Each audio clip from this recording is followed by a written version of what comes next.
I can't spoil it because Y2K is 25 years old.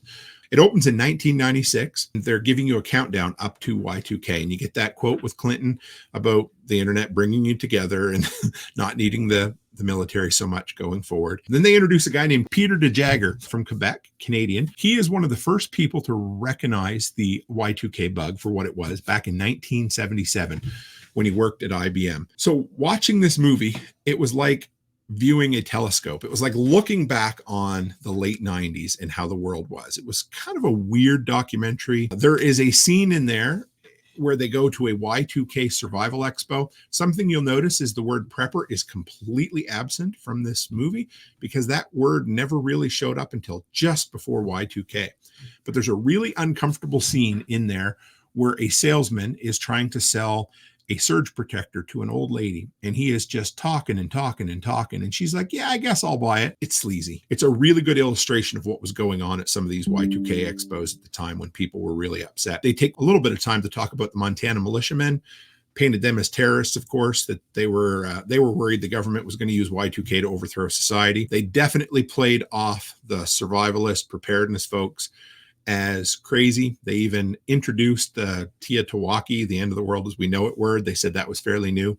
They talked a bit about Christianity and how it was focused on the millennium and the end of the world, and how so many of the TV evangelists were making shit tons of money selling books and movies. There was two pieces of footage in the movie that really stuck with me. And the first one was a crazy piece of news footage from 1999 predicting Osama bin Laden was going to make another attack just after Y2K. An interview with the guy who ran the Y2K response from the government, and they said after the fact, did people think maybe our reaction was overkill? And he said anyone who ever worked on this would not call it overkill. Basically, the entire world came together to fix a computer bug that could have been a really, really shitty situation. So there was all this optimism heading into 2000 and 2001 that lasted until about the 9th month of 2001. And then there was a great shot. They should have ended the documentary there, but they went on for about 5 more minutes, cleaning up Times Square, 1999, 2000. There were sanitation workers there.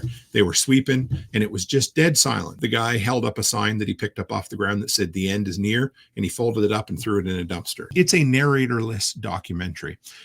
And I've had a hell of a time in the past watching. So that, you've got basically 3 documentary styles. There's more, but number one, you have your traditional kind of Michael Moore documentaries where you have a narrator, somebody who does all the narration. The other one, the Ken Burns baseball documentaries, where they put a bunch of footage together and somebody makes a cohesive narrative by giving narration over top of it.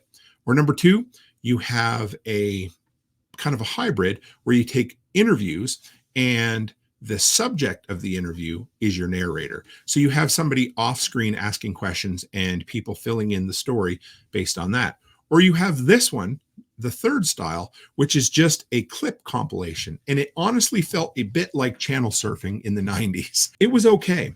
The problem is it didn't have a whole lot of punch or effect because you're just basically watching it from afar. And I get that's what they were going for. It felt like a clip show. The soundtrack, at least in the beginning, this kind of 90s techno, had like a Matrix / Johnny Mnemonic kind of feel. The 90s style CGI definitely reminded me of Lawnmower Man. The documentary felt like reading a letter that was made from magazine clips, if that makes sense. You remember back in the 90s how people would always send those letters?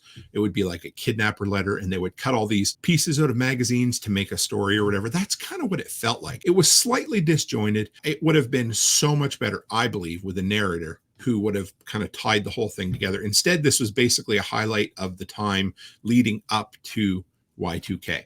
So my rating, 3 out of 5 for the nostalgia factor alone. It felt a lot like a YouTube channel that plays nostalgic commercials from the 80s and 90s. I got this nostalgia feeling, but I wasn't really, how you're supposed to be entertained, inspired, and educated. Well, it really didn't hit any of those per se. I guess I would call it entertainment for the nostalgia factor. Honestly, if you're looking for a good review of the Y2K situation, there is a podcast out there. It's a 6-part podcast I listened to a couple of years ago.